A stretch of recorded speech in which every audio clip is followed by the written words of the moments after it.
I'm Matt Egan, Director of Federal Affairs at States Trust, the federal project of the Texas Public Policy Foundation. Here with us today is Congressman August Pfluger, representing the great state of Texas' 11th Congressional District. He's one of the great conservative leaders on energy reform, chairing the House's Heat Task Force, or House Energy Action Team. We're really glad to have him here with us today to discuss electric vehicles. Matt, thanks for having me, and thanks for what TPPF does. I mean, you guys are instrumental in pushing good education and narratives and really helping with the overall push against some of these bad ideas that I know we'll talk about today. Well, I think there's too many to talk about in just a quick half hour, but we'll get through as many as we can, and thank you for that. So to start off, and we know in 2021, $22 billion in subsidies were distributed to EV manufacturers as well as the EV owners. That equates to nearly $50,000 per electric vehicle. How did Joe Biden do this? Let's rewind the clock a little bit and let's just kind of set the stage for what 21 and 22 were. New president, Nancy Pelosi and Chuck Schumer. You had the cabal of lack of transparency, rushing thousands of pages of bills to the floor, not going through committee, not having a debate on any of this. And, oh, by the way, spending $7.5 trillion. And they had many social agendas. This is egregious because when you look at the IIJA, when you look at the IRA, and I'm not even going to tell you what they called those bills because they're flat out lies and they're not helping our economy. In fact, they've led to inflation. This has led to inflation.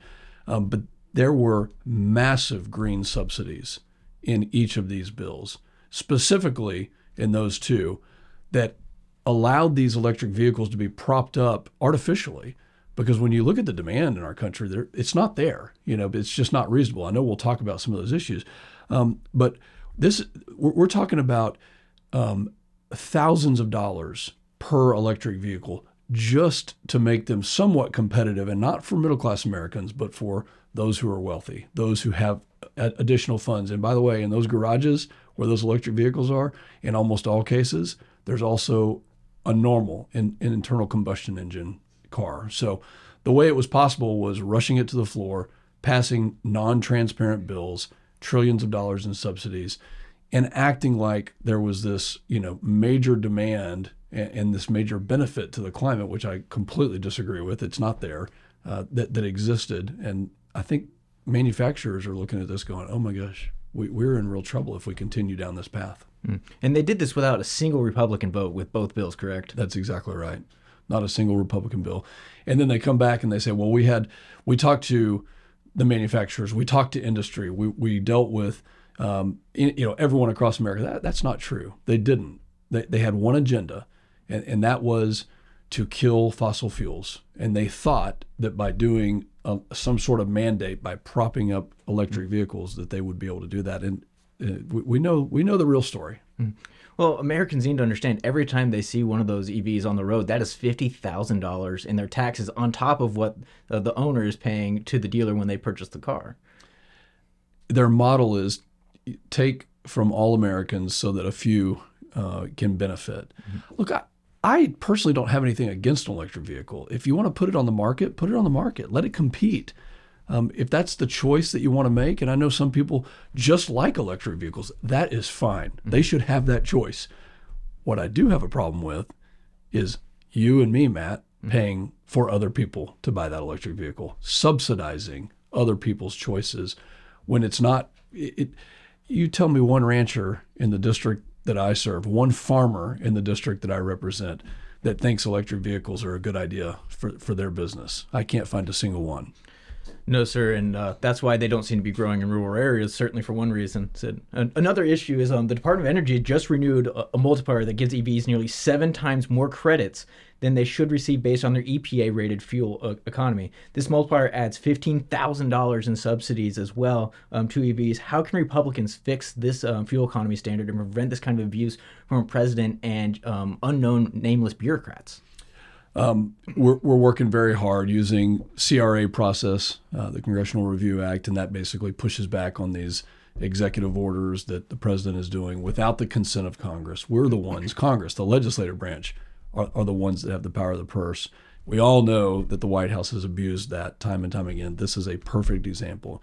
7 times. You have to kind of read that again because it's like the the credits that they're receiving for being quote unquote environmentally friendly or having better fuel standards, it's false. It's all smoke and mirrors. And we have to be clear-eyed about what they're doing. They are propping it up through every tool. And I look at it kind of a weaponization and overreach of government that doesn't make sense. The math doesn't add up. And so those credits shouldn't be given in that way. The math doesn't work.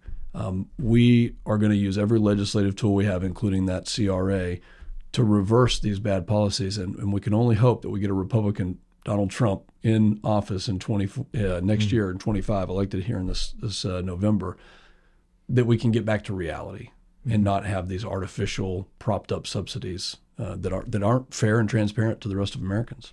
I'm not sure the American people can handle 4 more years of nameless bureaucrats writing rules that drastically change everyday Americans' lives and their ability to honestly just get from point A to point B. It's ludicrous. You're right. We can't survive 4 more years of this. This is what I love about TPPF is you come to the table with facts and you present the facts in a way that lawmakers can look at. You help educate on things like EVs so that even Democrats can look at it and say, you know what, maybe I'm a Democrat in Michigan that has a car manufacturer. And these folks are looking at these issues going, wow, they have an interest in making sure that those manufacturers survive.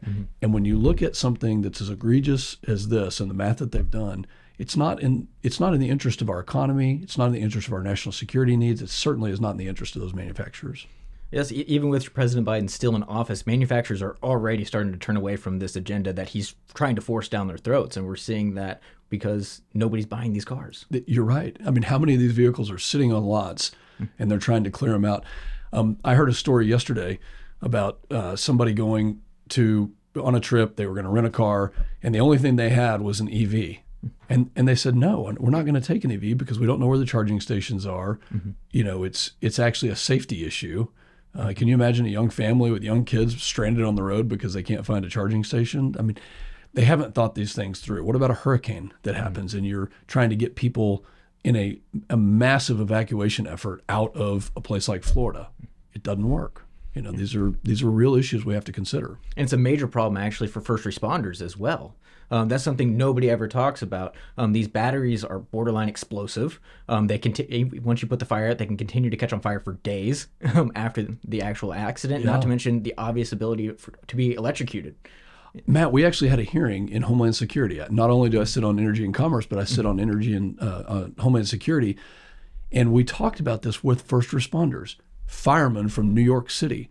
The threat of those batteries burning, just like you mentioned, is very real. In Llano, Texas, about a year ago, there was a road that was closed down for 12 hours because of a single car accident that involved an electric vehicle with a battery that burned, and it wreaked havoc in that part of the state of Texas on those roads because they had to close them down for fear of safety of other people that were driving by. It took them a long time to put the fire out. See, and these are the types of stories that Americans don't hear when they're talking about these new shiny electric vehicles out there. But the real life impacts are really starting to come down. And now everyone's having to force and rethink this.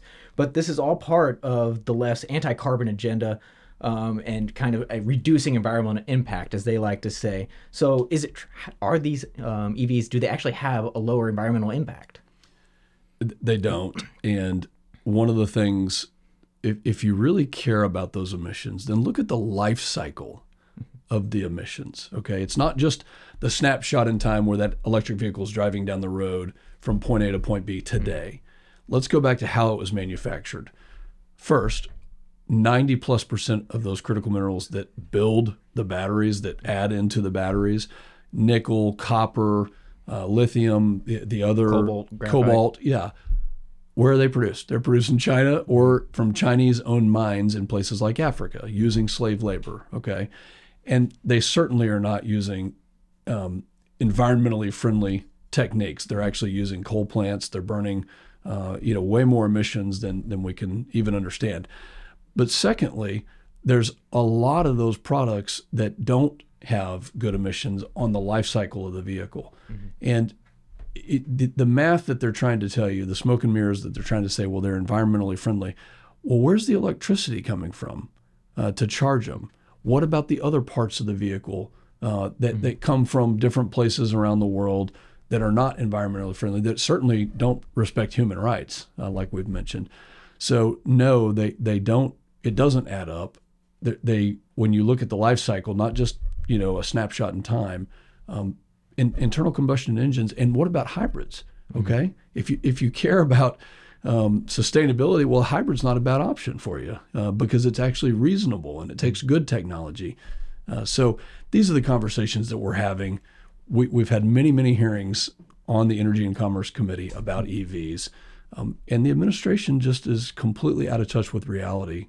And this is one example, as you mentioned. Yes, sir. To build on what you're saying, 100% of the refined graphite that goes into electric vehicles comes from China. You cannot purchase an electric vehicle without sending your money to China. It is not possible currently on the market. And yet, you can't mine any of the other minerals, even though we have some of them in places like Minnesota and Wyoming and other states throughout the Midwest and into the far West. We can't get a permit to mine those critical minerals. The administration mandating electric vehicles won't even let those states mine for some of the minerals that could be produced here. And that turns into a national security issue on top of this. If we can't produce the things here with things, at least from non-adversarial countries, it becomes a massive issue that, again, the administration refuses to talk about. Very true. So another interesting fact there, producing 1 ton of lithium will supply about 100 EVs as far as making their batteries, but it also will use roughly 2 million tons of water in order to do that. That is 725 Olympic swimming pools worth of fresh water to produce 100 electric vehicle batteries. I'm learning something new with this stat, but that's mind-boggling. How is that sustainable? How does that help the environment? How is that good for anybody? It's not. No, because once again, this is just that shiny picture. This isn't at all about sustainability. This is about pleasing the green cartel and the green cult. Yep, that's exactly right. So again, we kind of talked about this a little bit, but we said how this is such a shiny object in the room, and Americans aren't really there. They aren't taking the bait. What are some of those factors in Americans' lives that are just causing them to say, no, this doesn't work for us? It's reality. Okay. The reality is that these vehicles are artificially propped up. Without the subsidies, $50,000 worth, as you mentioned earlier, without the propping up and the mandating and government overreach, electric vehicles, the idea of electric vehicles are not new. I mean, it's over 100 years old, all the way back to the beginning of the automotive industry. But there's a reason that they haven't caught on. And it's not because they're somehow evil. It's because reality sets in and you want something that works. Electricity is a big deal in this country. The demand for electricity is only going to increase. And I think conservative estimates in the next 15 years have that demand at least increasing by 50%. Where is it going to come from? Where is that? The left's idea is that it's going to come from wind and solar. And we know for a fact that wind and solar is not reliable. I don't have anything against these types of energy. But when you count on it for dispatchable energy to power a grid that is succumbing to the pressures of mandating EVs, it's not going to work. The math doesn't work. So we need reliable sources of energy. I know that's a separate topic, but you need more natural gas plants that, like produced in my district in the Permian Basin. You need more nuclear. You need more reliable energy that is available right now. Number two, the infrastructure that's set up to even charge your vehicles does not come anywhere close to meeting the demand of a 50% mandate like the administration is suggesting. When I asked the Secretary of Energy how much electricity we would need, this is Secretary Granholm, the primary energy advisor to the president, she did not know the number. You would think you'd have that math problem worked out. Number three, think about the small businesses. Think about a plumber or anybody in the community that has a small business that uses a vehicle on a daily basis. They may travel, 100 miles. They may travel 10 miles, but they're constantly going throughout and especially in rural areas. If you work an 8 to 10 hour day and you have to take an hour to charge your vehicle, if time is money, you're losing 1/8 or 1/10 of the profitability because you're stuck, not able to do things, but rather charging your vehicle. So delivery companies, plumbers, anybody who's doing service calls.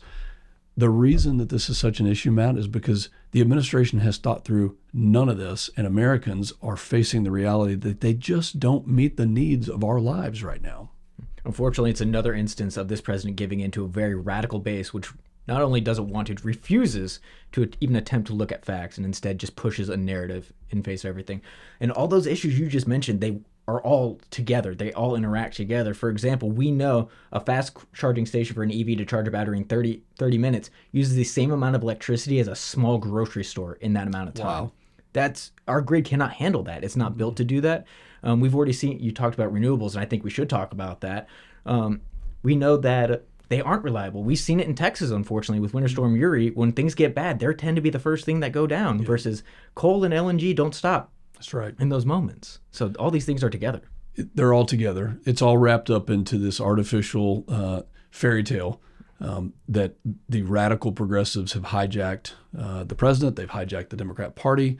No longer are they speaking in realistic terms. And that's been our mission the last 4 years, is to push back on these ideas, because this is such a national security issue. Look at Germany. That's a perfect example of a country that used to be top in manufacturing. Vehicles, building materials, they high-end things with the engineers. They could also produce them. People are bailing out on Germany right now because electricity is too expensive. They can't afford it. And the reason it's too expensive is because they have refused to use reliable forms of energy in favor of unreliable forms of energy. Matt, well, let me add one thing. I no longer use the term all of the above when it comes to energy. I use the term best of the above. There is a place for wind and solar. I believe that it can add to the grid, but it is not baseload capable. Mm-hmm. And it is not, in most areas, it's actually not best of the above. It's just part of it propped up by government subsidies. Let the forms of energy compete equally. Let them do what they should do, which is provide low-cost, reliable energy to Americans, so that we can keep manufacturing, so that we can do things here. If we really believe in America, energy is the foundation. 100%. Energy security is national security, I believe, is a phrase I've heard you use before, sir. Yes. And it's 100% true. And with what you just said regarding the subsidies, let's take a second and kind of dig into that because it's very similar to what we talked about with the subsidies for EVs when it comes to wind and solar. Investors are going into wind and solar knowing that it won't produce and it's not reliable, but because they know that they will profit off of the government subsidies. Can you speak a little bit to that? Yeah, if you look at the beginning of 21, the end of the Trump administration, they had a lot of these subsidies for wind and solar sunsetting, which I think was the right thing to, okay, they've gotten off the ground. We can debate whether or not it was right to put those in there. I think you know where I stand. But they were going to sunset and let them compete. And that's the right way to do it, because the market will drive the outcome, the answer. Consumers, manufacturers, the American public, the demand for these products, the demand for electricity will drive the right outcome. But instead, back to Nancy Pelosi, back to these bills that we all know had a radical green agenda, they actually increased the subsidies. And so people are having to make a choice. But normal businesses that probably don't believe that these types of energy produce what they need are looking at it and they're saying, well, there's money available, so if I don't take it, then I'm hurting my company. That's what's happening. At the expense of building natural gas plants, at the expense of building realistic sources of energy. So we're going to end up in a situation, if we keep on this path, where we don't have reliable energy because the government has forced the hand of many businesses to look elsewhere and to do non-reliable forms in favor of those that are more reliable.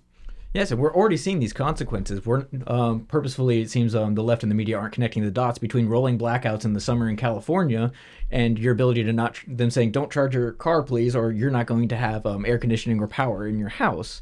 And that all comes back to, again, they're too reliant on and baseloading these solar and wind instead of natural gas, coal, and these other things which we produce cleaner here in the United States than anywhere else in the world. Isn't it amazing that in California, Gavin Newsom is forcing the issue with EVs? I mean, California is the leading actor in bad ideas, and they're forcing these mandates. But yet at night, as you mentioned, because the grid can't handle it, well, hold on, please don't plug your car in tonight, because if you do, we're literally going to have a blackout, a rolling blackout. You may not be able to get to work tomorrow Right. because we won't have power this evening. Yeah. And again, these are all parts of that bigger picture. You mentioned the Secretary of Energy just not having these answers. They're not even looking into it. It's like they don't want to look into the secondary effects. It's just do this. We will deal with the consequences later, which is no way for an administration to govern. It is the antithesis of America. I believe the greatest strength that we have are Americans who innovate and who come up with good ideas that help our economy, that help our national security. Nowhere is this more true than it is in energy. And maybe there's a day where we get to a battery that can last for 12 hours. But let's innovate that here with critical minerals from America, inside our own borders and not from China. But in the meantime, we are blessed with resources right under our feet. Places like the Permian Basin where we really, really hurt our national security if we don't use those resources. And at the heart of the issue is a conservation effort. I invite everybody to come to West Texas because the one thing that we don't have a lot of is rain out there. And so everyone takes care of the land. We all want clean air, clean water. We want the land to be left better for the next generation. If you want to see a real conservationist, come meet the farmers and the ranchers that live in West Texas, where we also produce energy, and meet them and understand what they're doing for the environment, because that's the real effort. I'll be sure to pass along that invitation to our friends on the left for you. Thank you. Well, sir, you made an interesting point there, and you talked about, letting the market compete. But I would say, Joe Biden's putting his thumb on the scale of the market, though, but it's more like a cinder block on the scale. And that's going to stop all of that innovation you just talked about for a potential EV that could work in the future. Because why would they innovate if they have what they have right now and it's working for them? And it's propped up by government subsidies. That stops innovation. I don't believe that the administration wants the innovation. Mm-hmm. They're acting like we're in this transition that, if the transition is a 400-meter track that we're 375 meters through at this race, we haven't even gotten out of the starting blocks. Mm-hmm. We're in an energy expansion, and we need all forms of energy to work. And that's where the real innovation needs to happen. I don't believe that the transition is anywhere close to what they are claiming it is. And, like it or not, the administration is coming to grips with the fact that fossil fuels play the most important role in our energy expansion. Well, so you and I both know reliable, affordable energy is one of the keys to escaping poverty, not just in this country, but globally. And as they make energy more expensive here in the country, we are going to see that really hurt low-income Americans the most. And the administration is just now coming to terms with that. And some of their actions recently, like the LNG export ban, which you have been one of the leading voices in fighting, they're now starting to see those consequences and how bad it's hurting Americans. This is a narrative that the left will tell you that the climate injustice has killed millions of people, when in reality, Texas Public Policy Foundation and the Life-Powered initiative that you have has set the record straight. And that these fossil fuels produced in places like Midland and Odessa, Texas, and in South Texas and all throughout the rest of the U.S. have actually increased the quality of life, have increased the life expectancy rates throughout the world more than any other thing, any other single thing. And so I really appreciate what TPPF does on that. But when the president said that they were going to stop exporting, they're going to put a pause on the exports of LNG, what he really told the rest of the world was, we're not going to produce it here, and you can't count on us. And if you're a partner or an ally, you can't count on us to help you, because we know energy security is national security. Mm-hmm. So I really believe, and we're putting a tremendous amount of pressure, this was a really bad decision for the administration, because Americans are hurting. Groceries are more expensive. Electric bills are more expensive. Everything is more expensive. Bidenflation has hurt every American. And they look at that as the exact opposite policy of what they should be doing. And Joe Biden seems to think Bidenflation is so great, we should just export it. And that's really what this LNG ban really comes down to. We're leading the way on this. I have legislation that would reverse that policy. Mm-hmm. We're pushing Speaker Johnson really hard to put this in front of the president, to let the American public know that the president's going to have to make a decision. He's either going to face reality and make a good decision on affordable, reliable energy and on getting American LNG to our partners and allies, or The other choice is that he's handing Putin and he's handing Iran and he's handing other bad actors around the world a huge win, because LNG is still going to be produced. It's just a matter of where. And we do it cleaner, we do it more efficiently, and we should be doing it. Mm-hmm.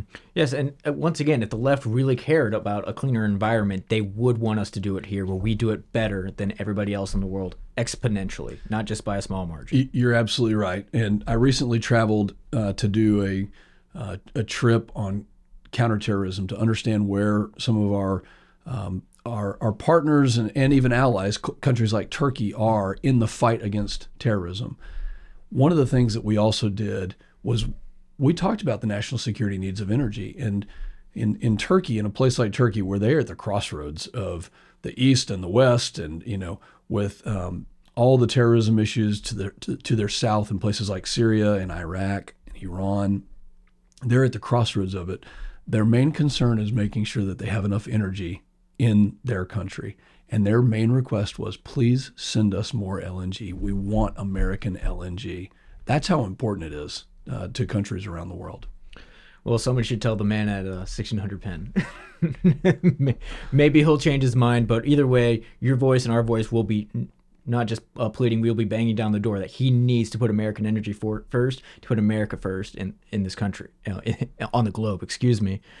So now I'm going to bring it back a little bit more to what we originally came to talk about today. So we talked about how Biden hasn't been successful in getting Americans to take the bait on EVs. So kind of looking at that, the impact on the electrical grid, these vehicles need a whole lot of power. We're not getting that from the places that we would like to. And then we're not going to get it in general. We talked about California. What is the administration's response going to be? We mentioned Secretary Granholm has no response. Mm-hmm. So are we just going to sit here and twiddle our thumbs on this? This is why a Republican majority in the House is so important, because not only do we have hearings and we get the facts out there, but we also have legislation to push back. Number one, to not allow the administration to do an EV mandate, because it's unrealistic on so many different levels. But number two, to also enhance our ability to permit new natural gas lines and new ways to get those products to the markets that Americans deserve and demand, because the process is so long, it's so onerous. So we are acting, and I'm very proud that in this 118th Congress, that H.R. 1, the number one priority of this conference, of our Congress of Republicans, was energy security. I led on this. I authored many pieces and parts of this, but we're pushing back on the administration because we see this as a fundamental issue for our national security. But the grid reliability, the amount of electricity, how the grid functions, does it have the right sources? Every single expert in this country, every single person who is in charge of distributing electricity will tell you that the biggest threat we have to our grid is the sourcing of unreliable energy. Mm-hmm. And going back to H.R. 1 real fast, that bill passed with bipartisan support out of the House, including bipartisan from the Texas delegation, because we understand that issue in Texas. But Chuck Schumer won't even bring it up to the floor in the Senate, and it was passed well over a year ago now. He will not, but yet we've still been successful. We have still had pieces of that legislation signed into law. Mm-hmm. Let's just back up to 21. Remember, Nancy Pelosi's H.R. 1 was federalizing elections, was running Texas elections out of Washington, D.C. with Nancy Pelosi in charge. That's how different the two parties are. Republicans see energy security as national security. No, he will not bring it up on the floor, Chuck Schumer, but we still have been able to include, and we are pushing for more inclusion of the pieces and parts of that legislation to be passed. And I think with the White House, a Democrat White House and a Democrat Senate, we've gotten about as much as you can get done realistically. Now we need to get back to all three, and that's why we're looking forward to 25 to be able to do that. Well, that would be the best thing for Americans, and not just American pocketbooks, but for the entire nation and its growth. So, sir, we really appreciate you joining us here today for a discussion on what is a really important topic that's not getting enough attention, and we know you're going to keep fighting, and we're going to be right there by your side to do that. Well, thank you. TPBF does a great job. All Texans should be proud of it, but all Americans should be proud of it, because Texas is such a large part of the energy story, and will continue to do that. And people like myself and others are going to continue to champion this issue, because it's so fundamental to our security. So thank you for having me and talking about these issues. Always good to see you, sir. Thank you.